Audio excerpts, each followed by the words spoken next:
Good afternoon, everyone. My name is KG Purushothaman. I'm a partner with KPMG in India. Today's topic is extremely relevant and very pertinent, considering the current state of the economy and the pandemic as well. Before I go to the esteemed panelists, I would like to thank ET Telecom for organizing this event. I would like to first introduce my panelists and then set the entire context for the discussion, which am quite sure is going to be extremely engrossing. My first panelist is Shri Sunil Kumar Gupta. He's Secretary Telecom, Secretary TRAI.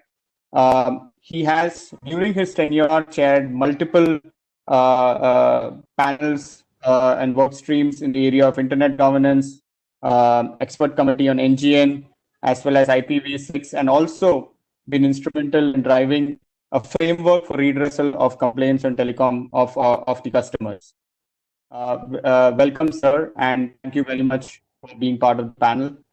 Mr. P. Balaji, who is the Chief Regulatory and Corporate Affairs Officer with Vodafone Idea, is a renowned authority in the telecom industry on telecom and regulatory policies. We thank you, sir, for being part of the panel to share your thoughts on the areas impacting the industry. Thirdly, I've got Mr. Rajan Matthews. He's the Director General of COAI, a body that closely works with the telecom industry as well as telecom companies and provides a perspective on policies impacting the industry. Thank you very much, sir. I head the telecom vertical for KPMG. And during my course of discussions with our clients, as well as what we are seeing from an industry perspective, I just wanted to first set the context by first, trying to explain what is actually happening around the world. The fact that how telecom has clearly been a differentiator. This topic, which is role of telecom being pivotal, is very pertinent during the lockdown situation. Firstly, because this crisis itself is unprecedented. Secondly, the fact that there is tremendous surge in data, content, and the role of telecom as not only a connectivity provider has really emerged. From a B2C perspective, the telecom service providers are seeing a surge in traffic. There are statistics that are floating around that the growth in telecom and the data is in excess of 40%. But not only that, the role of telecom service providers as an enabler for providing enterprise solutions is something that has widely emerged. Remote work from home, social distancing, and the role of telecom industry in enabling the business continuity management is something that is very important and something that has been established. Telecom services have also helped in seamless connectivity of employees across not only India but also worldwide, and you are able to see the work being executed with the same amount of rigor by all the employees around the world.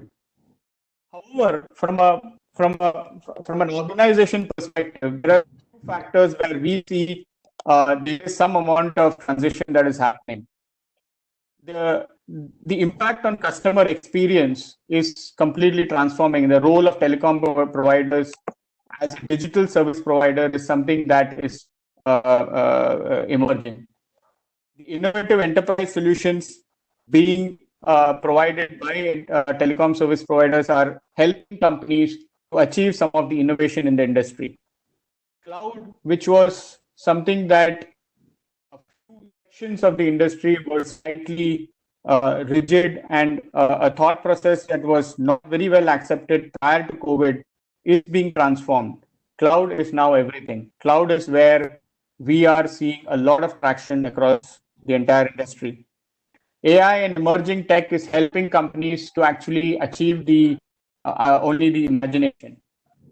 At the same time, there is a lot of risk also that is being addressed while all these solutions are being deployed. We have to be conscious that all these solutions have been deployed within a very, very short period of time. And hence, cyber and data privacy are certain risks that are being addressed by the industry as we progress. A lot of emphasis is also coming on cost and how every organization is able to manage cost. I would like to first thank TRAI and the Telecom and the Department of Telecom to actually enable certain regulatory policies to facilitate this to happen. Thank you very much, sir. Uh, Before I actually go to Mr. Gupta, I would like to take a perspective from Mr. Balaji on, how is he seeing and how has Vodafone Idea played a critical role in driving some of these initiatives.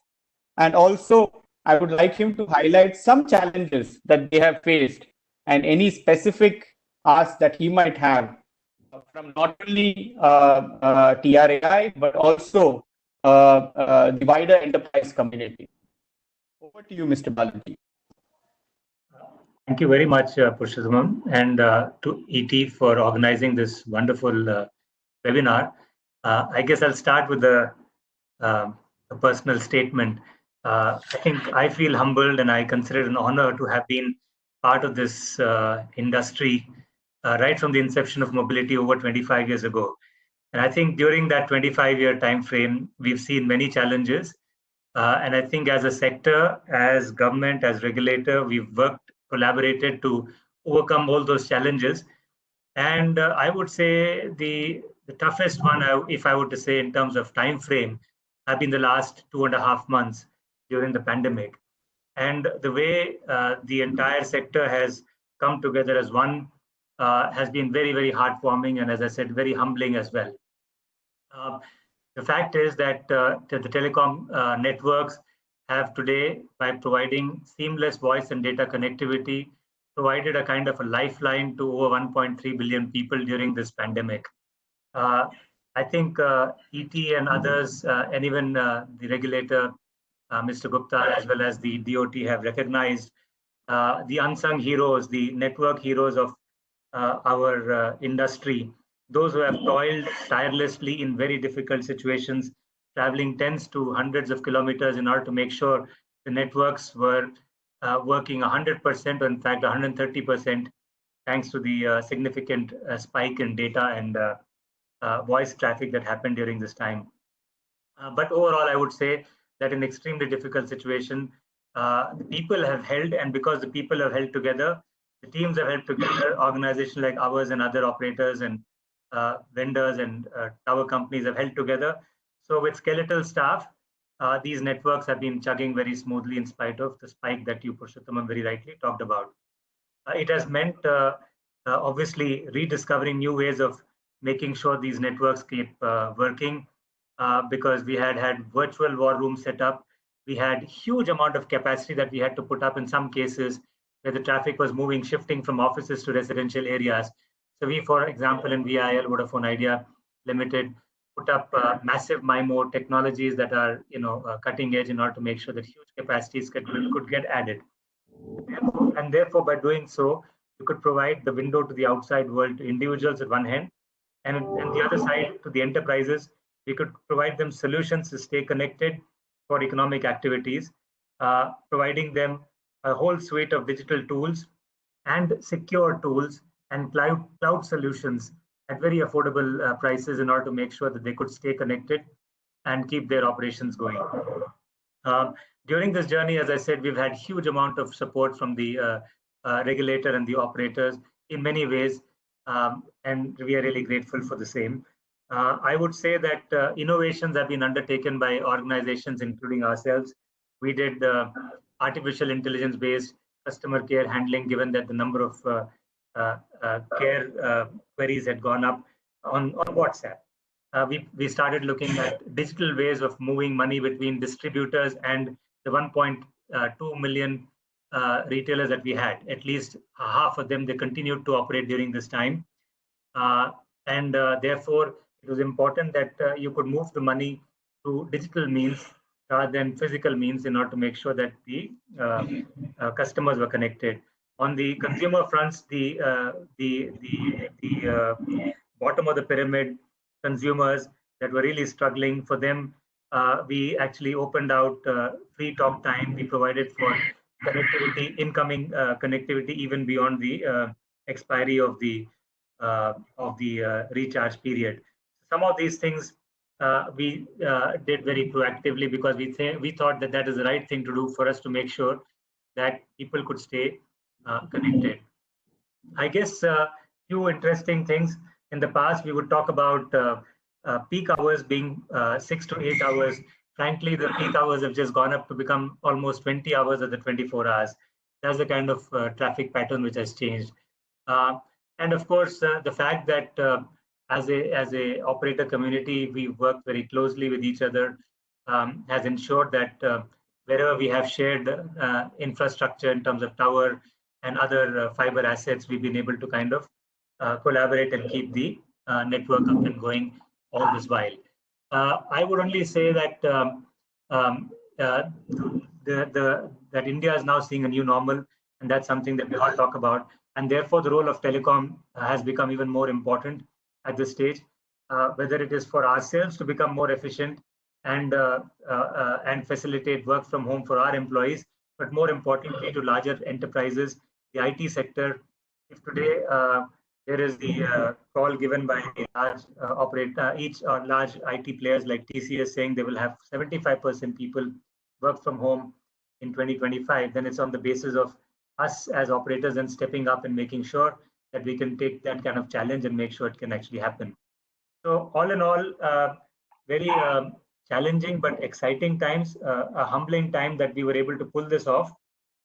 Of course, there are certain requests that we have because, as everybody knows, these are challenging times financially for the sector. Everyone is knowing it. The regulators are aware of it. The government is aware of it. We are quite hopeful that as we go through this new journey, new normal, that we will continue to have the blessings and support on some of the liquidity requests that the industry has made through COAI to operate to the government. We are quite sure that some of the requests that we made and has been supported in the past by regulator on reducing the tax burden on the sector will be taken care of. And on the liquidity front, I would just start by saying that there is GST input credit line with the government, and any ability for us to avail of some soft loans against using billions of dollars of input credit line with the government would be a big help for this sector, which is essential service, and where investment in order to take care of this huge enhancement in utilization of data and voice is very required. With that, I will hand it back to you, Purushottamam. Thank you so much. Thank you, Balaji. Balaji actually summed it very well. Actually, he's talking about the new normal, the role of telcos in the new normal, which is the which is about digitization. We have always been talking about a digital India. In one way or the other, India has actually that India is capable of running the entire economy digitally, and telecom service providers have actually been a big contribution. I'll move to Mr. Rajan. Mr. Rajan, from an industry-wide perspective, what are the specific things that you are seeing from your interactions with not only service providers but also with the regulators? And are there any specific challenges where you would require intervention from the regulator as well? Over to you, Mr. Thank you, Puru. Can you hear me? Yes, very well. Yeah. Okay. I think one of the things that has very clearly emerged is the close cooperation among all of our operators, our member operators, which are Jio and Airtel and Voda Idea, and the DOT and the regulator. We have learned that the old silos simply can't continue if we are to meet the challenges of daily changes in network load factors and uses and things happening. So I think that was very key in terms of the learning. And I'm happy to say that not only did our operators pre-plan, because obviously we had gotten some intelligence from our OEMs and elsewhere from international areas. So the business continuity planning was put in place much before the peak of the COVID came in. So our operators operating alongside our OEM and our vendors had put in place business continuity processes and plans, which is very helpful. So we had our war rooms already set up. Now the DOT did a similar thing. So they also had a war room situation where the local term cells in each of our licensed service areas had already been set up as the key conduit to begin to start coordinating activities from the central area to the local area. So as an example, one of the areas where we had initial difficulty was the moving of our people who were maintaining our towers, delivering the diesel, moving parts, logistical exercises that Balaji referred to. There were very many instances when in the local level, the police were not informed, passes were not recognized, letters of authorization were not passed out in time. And so very quickly, within a couple of days, because of the close coordination between the central DOT, the local term cells who worked very closely then with the local legal enforcement people, the police, this was really quickly sorted out. Another area of very close cooperation was various compliance requirements that were in place. Obviously, remember, this is the quarter end as well as a year end. So all manner of compliance reports due to the DOT, due to the TRAI. So we worked with the DOT to get a push out of those compliance. One obviously was the AGR, and the DOT gave us permission, our operators permission, to push the compliance out to April 15. So that was very helpful in allowing our operators to get the logistics in place. We went to the TRAI, and the TRAI was very helpful in helping us in very many of the compliance reports that had to go to the TRAI, and those were also pushed out. So the load factor on the operators from the compliance end was reduced. So that allowed operators to focus on the critical issues of maintaining uptime of the networks, dealing with the daily changes in load factors on the networks, as well as then looking at the logistics. Another thing I want to highlight in terms of an example of the close working relationship that emerged in terms of this time period was when we started seeing spikes of about 30+% on our networks. The operators were able to analyze that, and Balaji talked about artificial intelligence and monitoring, and our network operations centers being on top of this, very quickly realized that this load factor was emerging from streaming video. Obviously, not a surprise as people moved to their homes and started using these applications. So very quickly, we went to the DOT and asked them to request people like Amazon and YouTube and all of this to go from high def to standard definition. And I'm happy to say that even the DOT secretary himself picked up the phone and started calling people, and that's how urgently it was treated. And very quickly, the load factors on our networks were brought down again so that we could manage it. So very, very key examples of the close working relationship between the industry, between the DOT, and between the regulator. And that was a significant help in being able to manage in this COVID situation. You asked about the challenges. I think one of the things that we very clearly saw, the after effects of the right-of-way problems that we have been crying hoarse about. We found that obviously, as people were trying to utilize our networks from the areas in the home areas, the residential areas, we have had challenges in terms of putting up cell towers in these areas.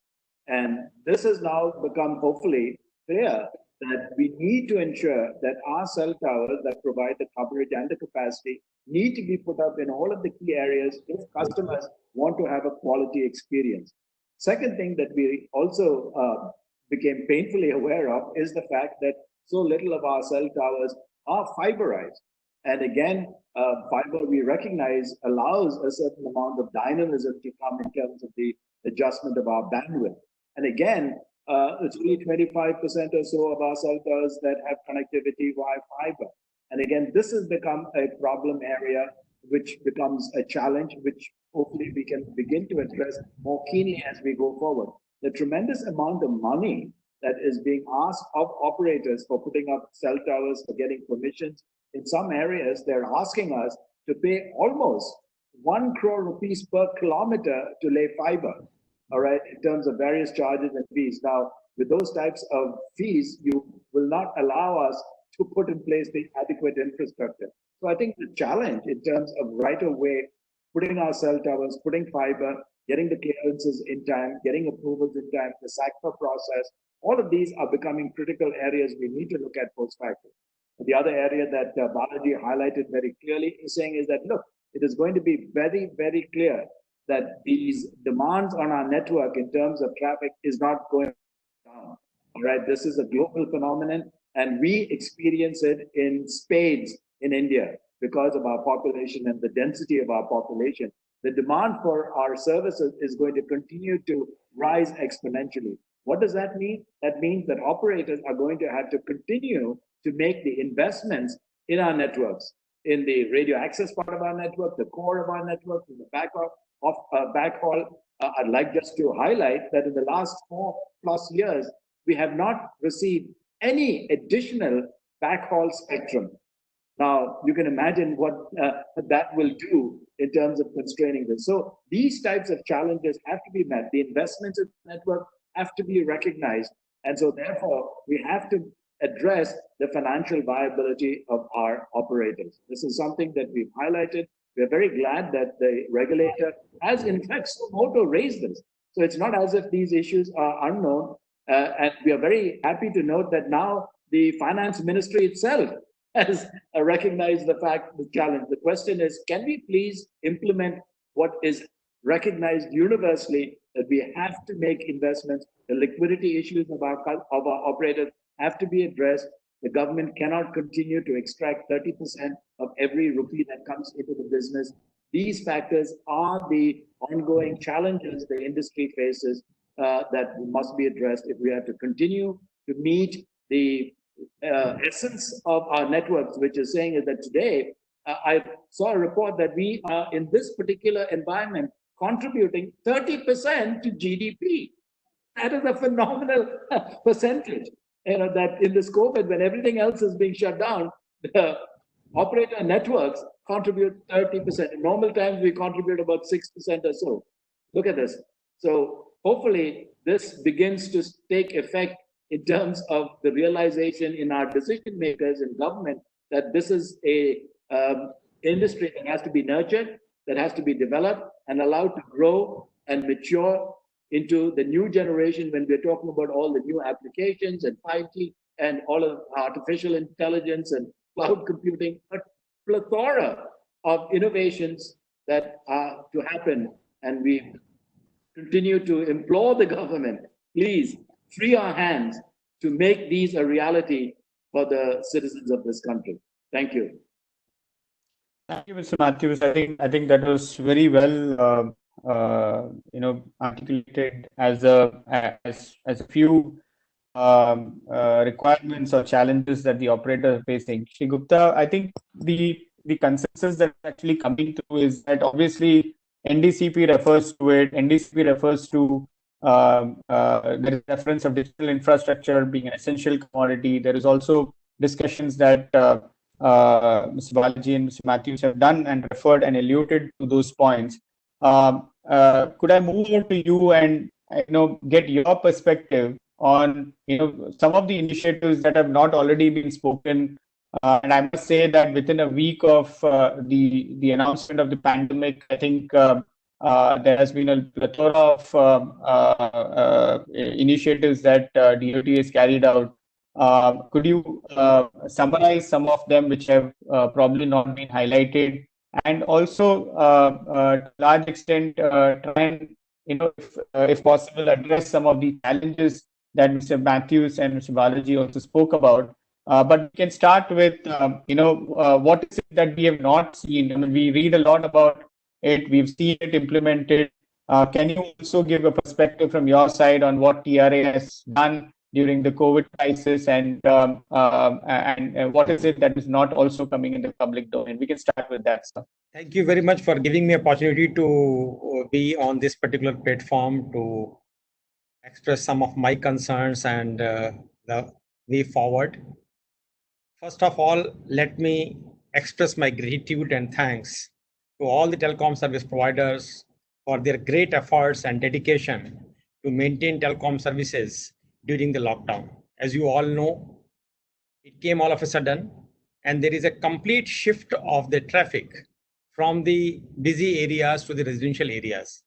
And being a telecom person, I know how difficult it is to maintain the traffic surge in such a circumstances when your mobility and other things are crippled and you are handicapped to carry the new equipments, your staff, diesel, electricity, and so many things. I won't like to deliberate on that. But having said that, it's always, and it's a great thing, and we should be proud of as an Indian, that whenever there are crises, we come up much better than what we were earlier. And that is what precisely has happened. We proved that we have got a lot of capacity and we can work much better than what we were working normally. The coordination, cooperation among all stakeholders, including government, TRI, and other telecom service providers have been marvelous. I will not miss the people who are working behind, and that is infrastructure providers. They have also been working day and night to ensure that their infrastructure availability is continued and they are able to provide uninterrupted services to ensure continued telecom service provisionings. Having said that, there are many lessons which is to be learned as of now. Earlier, there was a thinking that many services cannot be done using online platforms. Now we have visualized and learned that various offices, institutions, organizations, colleges can work very effectively using online services efficiently, effectively, and it will reduce a lot of other complications like traffic on the road and other space demands and pollution, etc., which has been a very, very compelling problems which we are facing as of now. Now, not only that, if we ensure that proper telecom facilities are available, demand is going to be increased, there is no doubt about it. But not only it is used for just communication purpose, but it will be backbone for various different sectors altogether. And therefore, the nature of utilization of the telecom services is going to be drastically changed. It's a movement from uses of telecom services for our communication to uses of telecom services for other business requirements. Once we are talking about business requirement, the requirement of people would be much better quality of service of telecom services. That the expectation from the consumers would be that we are able to deliver much better services. The expectation would be that it should be state of upgradation of the telecom. The delay in the telecom service provision should be drastically reduced. But these are the expectations. When we are talking about these expectations, I also assume that since it will be more utilized for the business purposes, the potential of people to pay for such services will also be higher. And therefore, there is great scope, while telecom service providers has to have additional expenditure to upgrade their services, there is good possibility to getting better rate of return on the expenditure what telecom service providers are going to do. Now, in this particular regard, if you look at, I'm having data which suggests that there is drastic increase in the bandwidth consumption, which is in the range of about 15 to 20%. Now, this increase in the bandwidth utilization in itself is a potential which will get more money for the sector as a whole and more investment. Now, let us touch upon certain problems or concerns which has been raised by Mr. Matthew and also by Mr. Balaji. I completely agree that right of way is one of the serious concerns and needs to be addressed on topmost priority basis. We are ourselves highly concerned. In TRI, the Department of Telecommunication is also equally concerned. We have issued several requests to different state governments, and we are continuously in dialogue with all the stakeholders as to how we can tell them that giving right of way will only increase reaching of telecom services to the consumers in much better manner, which will be better not only for consumers but also for the states.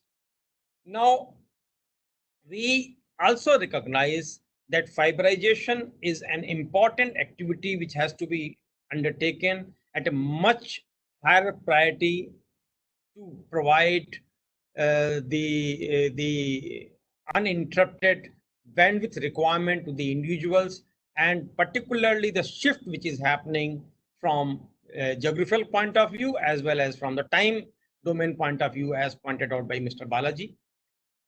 This cannot be only done by the telecom service provider.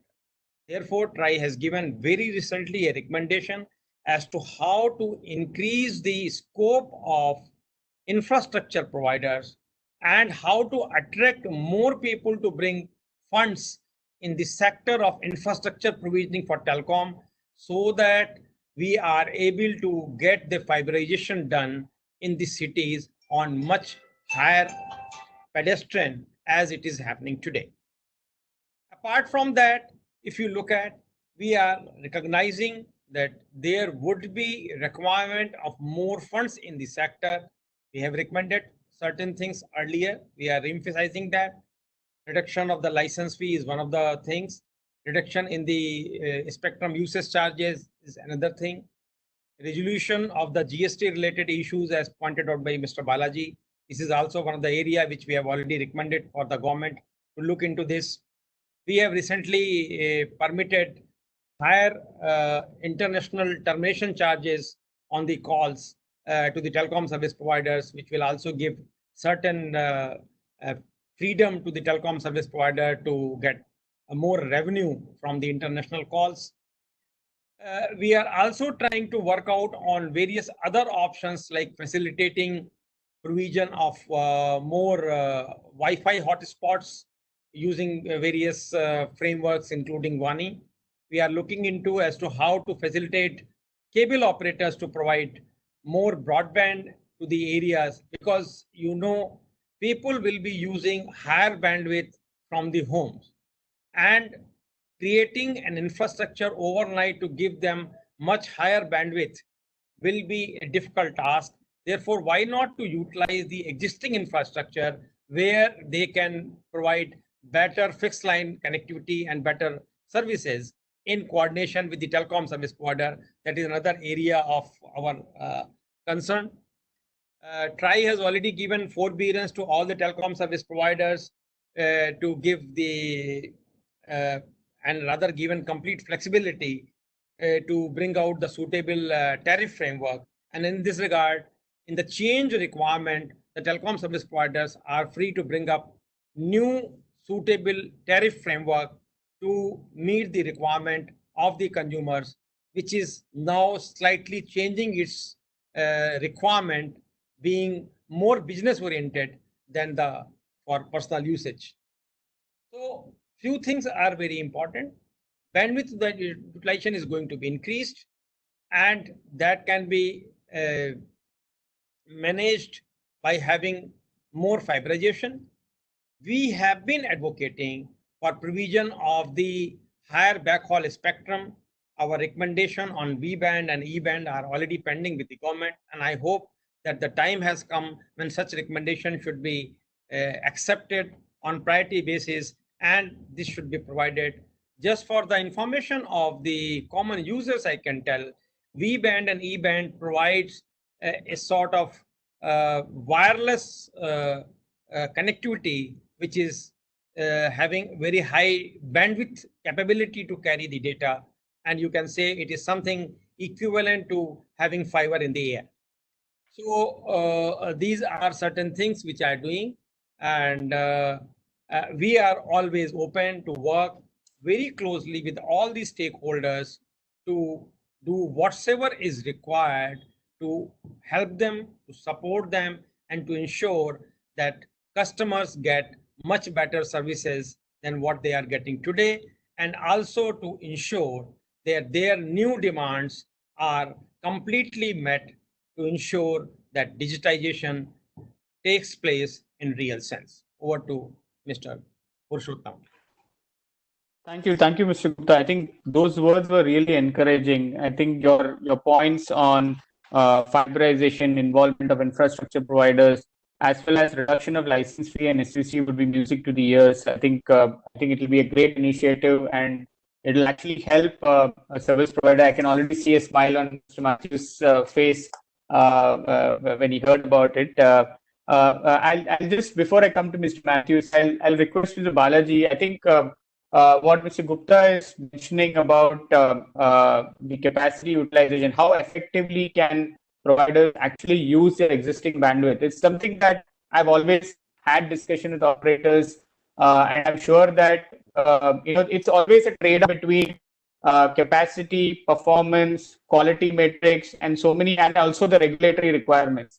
Now, with this new normal that we are talking about, are there any specific? I know this entire discussion with the online streaming platforms and reducing the quality of streaming is one such initiative which will help you to work. Are there any other initiatives that you are thinking will be very relevant in the new normal that will help you to continue to provide your services in a very effective manner, not only from an entertainment perspective, but as Mr. Gupta said, this is going to be a new normal even from a business perspective. So any initiatives that are being carried out, any products, any different kinds of products being introduced by the organization to meet that requirement, Mr. Balaji?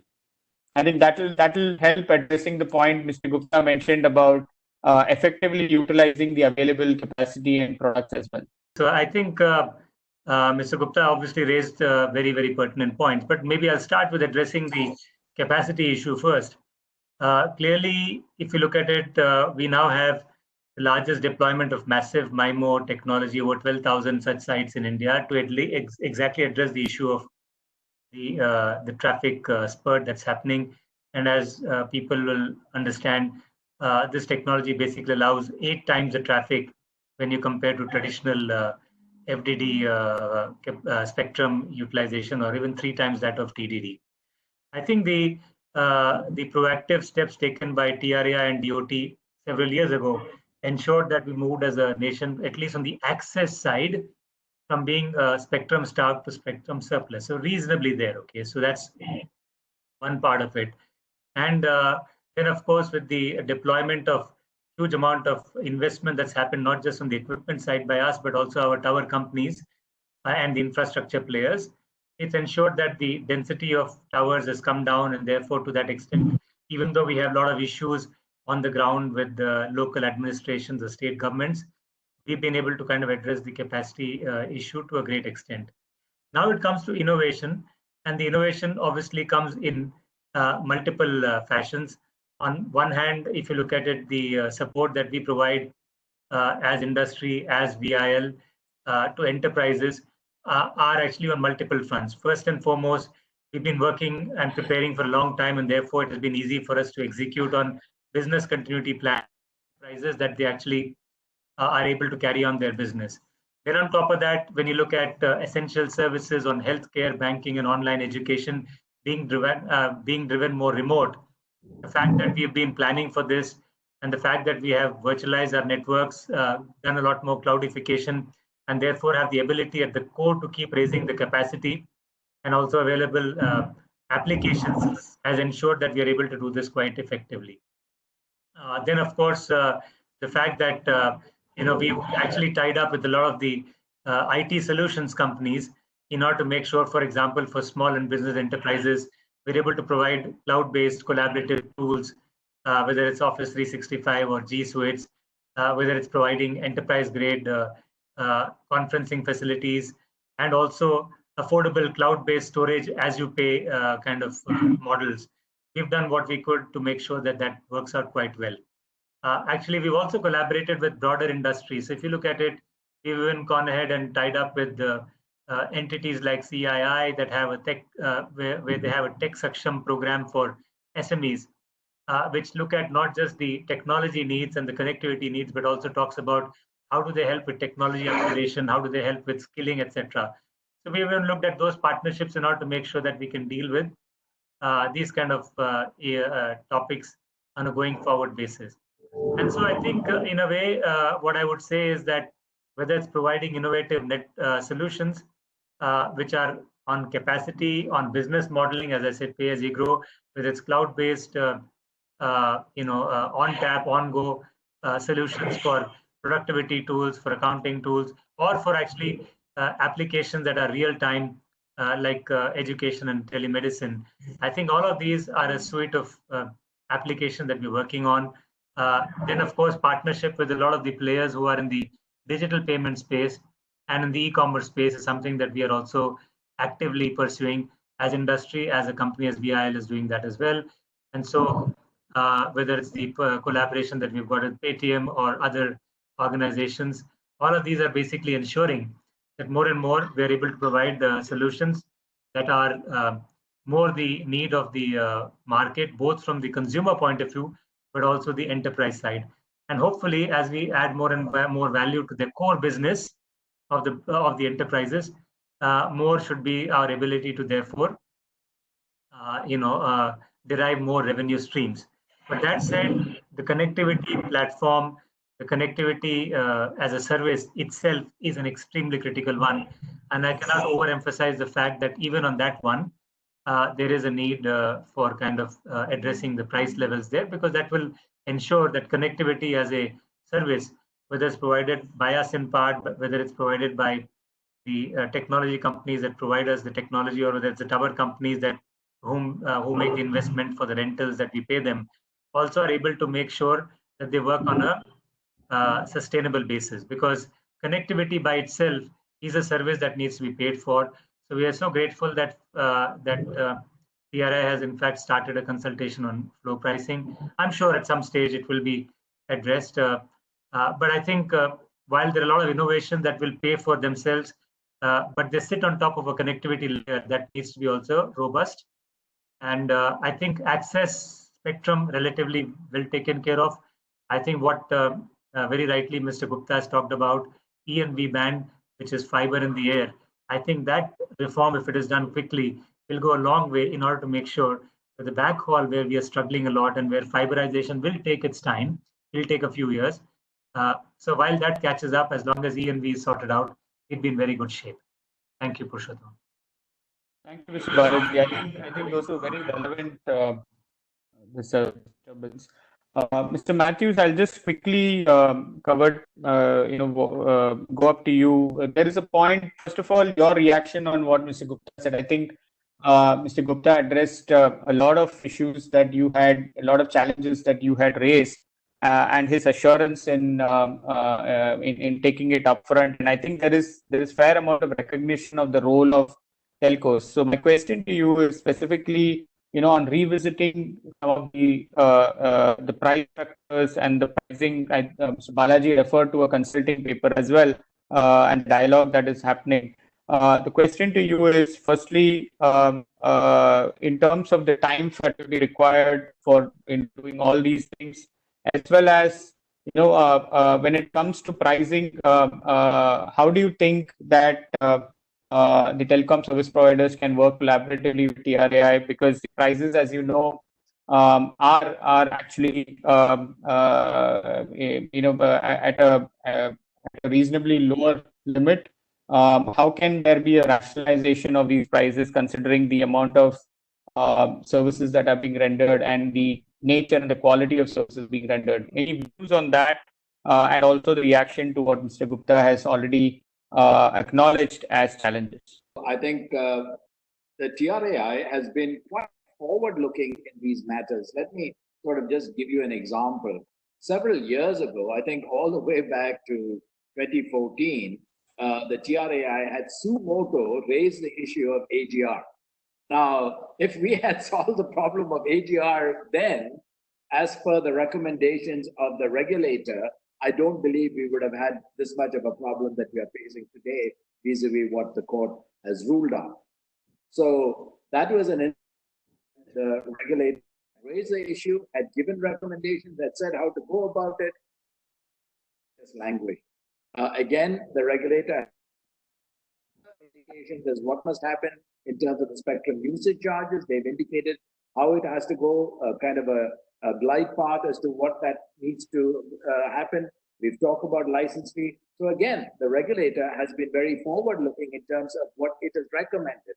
All right, their frustration is that it sort of gets hung up somewhere and doesn't get taken further. Now, Mr. Gupta has talked about tariffs. We are very happy that we are presently in an area of forbearance, and that we believe is appropriate. We have asked for certain instances when we believe there may be some breakdown in market dynamics. That is clearly the imperative and the responsibility of the regulator to take a look, and that's what we're asking for. Say, please, given the dynamics in the marketplace vis-a-vis data pricing, can you take a look? Now, let me just talk about this whole issue of the pricing perspective. One of the things that our operators are absolutely committed to, Guru, is affordability. It is not to say that you're going to get it cheap, but it will always be affordability. Now, let me give you a criteria, right? About 7-8 years ago, when we were looking at the average income per citizen in India, right? That was about $1,600. All right, so we're talking apples to apples now, US dollars. 1,600 was the average income per citizen in India. At that point, the consumer was spending 6% of their total income on telecom related services. Today, you do the same thing. The average income on a dollar basis is $2,600. Based on that, today, the average person spends less than 1%, 0.06% on telecom services. So you can see how the consumer surplus has really moved to the benefit of the consumer and away from the operator. And I think that equation and that needle has to come back to a more balanced situation. So clearly, what our operators have indicated is that we probably need to get closer to the 300 rupee ARPU before the industry can begin to start looking at ways to repay the AGR and to meet its commitments going forward. Now, it does not mean that all of that 300 is going to ride on the backs of consumers. As Mr. Gupta has said, clearly, enterprise will continue to contribute greater parts of the equation. So when we talk about an ARPU of 300, we're talking about a combined ARPU. All right. So hopefully, as we look at the mix of revenue streams that are happening, I think we will begin to make sure that affordability, as far as our citizens are concerned, will always be a factor that we will take into account. So I think going forward, yes, operators will continue to optimize the. We have to ensure that the investments are there, because ultimately we have to meet quality of service parameters. Go on and say that, oh my gosh, we haven't gotten the money, and so please excuse us from meeting the quality of service parameters that are mandated by the regulator. So I think in order to be able to move in the direction of continuously meeting those QoS, right, we have to look at investment. And those investments have to come from the government easing the pressure on network operators by saying, look, this notion that you can extract 30% out of every rupee happens in no other telecom operator in any country. And none of this, by the way, comes back to it's not as if the government money and invested back in some form or fashion. So I think going forward, the points that Mr. Gupta made are well taken. Affordability, we assure you, will always be key. We will understand that, yes, tariffs will continue to optimize so that the investments can be made for the benefit of the consumer, for the type of preparations that we see in these pandemics. These are going to become more frequent. These black swan events are not going. I think we have to be more and more resilient. Again, going back, that requires investment. So I think everything points towards saying, please take care of the industry, and the industry will take care of the country. Thank you, Mr. Matthews. Mr. Gupta, I just want, the context of investment and also the context of rolling out a more sophisticated network. I wanted to actually, pick your brains on the thought process that is being applied by DOT on 5G. And 5G is something that was being discussed very extensively in the context of COVID-19. What do you think the joint initiative that both TRAI, DOT, and operators should actually undertake to reconsider or revisit the thought process around 5G? Any thoughts around that, sir? See, as far as rollout of 5G is concerned, TRAI has already given recommendations for auction of the relevant spectrum for rollout of 5G. We have also conducted various discussions with telecom service providers. You will appreciate that 5G is very much concerned about the various use cases which will be relevant for the country as a whole, and not the borrowed use cases which may be very relevant in other countries. For that purpose, DOT has already set up various test labs where different use cases are being tested. Even startups have been encouraged to come up with the use cases. There is a requirement of having close coordination between telecom service providers, app developers, some designers, and also the system integrators to work closely and find out what are the most useful use cases for Indian environment. I think things are going very well, and I'm quite hopeful that it will shape in upcoming times very soon. So things are on the track. Any thoughts on the cost that is associated with the spectrum for 5G? Any that will need to be reworked upon based on the current situation? TRAI has given its recommendations. We have heard something in the newspaper. We have not got any information on that officially, and therefore I will not like to make any comment on these issues which have not been formally referred back to TRAI. Sure, thank you. I just wanted to, because Mr. Gupta also mentioned about 5G and the initiative being taken. Mr. Matthews, I think you are very much aware of some of these initiatives. Would you like to specifically talk about the 5G hackathon and the role that telcos and the entire enterprise community is playing? With that, we can have your closing remarks also, and I'll move to Balaji also after that. Puru, I think one of the things that we need to look forward to is the immense potential that this country offers. We keep on looking at our problems and not looking at our opportunities, and I think we need, as a combined set of thinkers between the government, the private folks, and everybody else involved, how do we capitalize on the phenomenal opportunities that are presented in this country? Now, let me give you a quick example. In the middle of all of this, right, the TRAI held an open house, and they used a locally developed conference app, right? Mr. Gupta will talk about it. I was just blown away by the sophistication of it, the ease of use of it, the fact that in a very short period of time, it was put into commercial operations of sorts, right? And we all participated in it. Of course, we could tweak things, but very quickly, how our Indian minds can take these challenges, turn them into operations. We talk about Zoom, right? Well, fine. Now we are seeing our Indian folks step up to the plate. So I think there's plenty of opportunity, and we have to release the animal spirits, if you will. And the hackathon, as you said, Puru, we have, now get this number, 1,000 applications who are telling us that they would like to develop applications for 5G. So yes, don't think that the industry is not focused on it, the operators are not focused on it, the regulator is not DOT. First of all,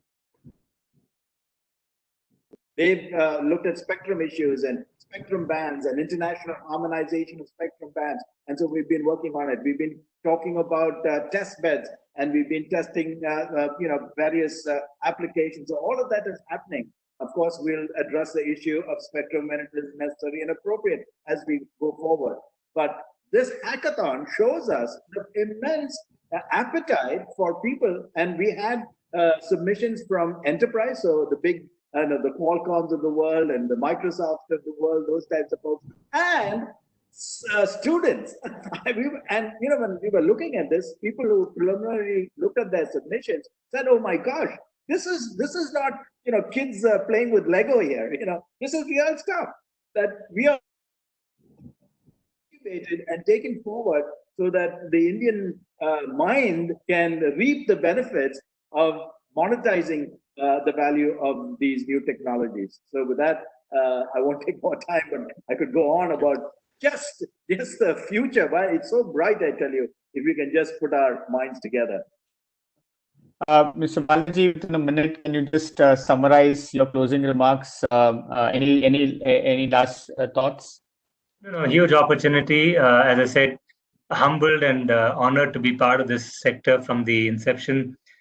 Companies are absolutely stepped up. Wonderful collaboration between regulator, government, operators. Frankly, even on the ground, the amount of support that we've got after some initial teething problems from the state administration has been fantastic. If you look at the entire industry, they have actually been very supportive of the role that Telecom plays. And I think the opportunities are there for us to capitalize on. No doubt there are some challenges, but I'm sure with the spirit that we have shown already working in crisis to resolve, as Mr. Gupta very rightly said, and with the resilience that is there and the innovation that is there in India, I'm quite confident that we will overcome. Thank you, Mr. Balaji. Mr. Gupta, any closing remarks from your side? I will completely agree with the views of Mr. Matthew, and I will say there is a great opportunity lying ahead. We will be working very closely with all of the stakeholders, and I'm quite sure that we will be getting good solutions, and we will win, and the future will be very, very bright for telecom sector as a whole. Thank you very much. Thank you, Mr. Gupta. I think I need to first thank Mr. Matthews, Mr. Balaji, and Mr. Gupta for your valuable contribution. I think these were extensive. These were extremely insightful, points that you raised. Very, very pertinent. We discussed about the challenges that enterprises were facing, how telecom operators have stepped up and gone beyond, created war rooms, worked collaboratively with other telcos, with the TRA, with the government to actually bring services on the ground. We spoke about some of the challenges that operators are facing. These are relating to right of way. These are relating to also some aspects of the regulations which need to be taken care of. And most the biggest among them obviously is the financial stability, the liquidity, and some of those challenges. At the same time, Mr. Gupta has acknowledged these challenges and have also pointed out that there are a lot of efforts being taken by not only the regulators to jointly work with government and the DOT to address these issues. I'm looking forward to the next few months where more innovation will come in from the telecom operators and also a lot of support from the regulators. I'm part of the sector for the past 18 years, and I'm very much committed to the sector. I'm very thankful to you and the esteemed guests, esteemed panelists, as well as ET Telecom to organizing this. Looking forward to more such webinars where the wider community will actually recognize the actual efforts done by telcos which is an essential service as it is turning out to be in the current scheme of things. Thank you very much. I just want to at least just a second. I'll just acknowledge the so many people who are past leaders, current leaders, and future leaders who are on the participant list. A huge number of people out there. I thought I must acknowledge their comments and their support as well. Thank you, sir. Thank you very much for everyone who has participated.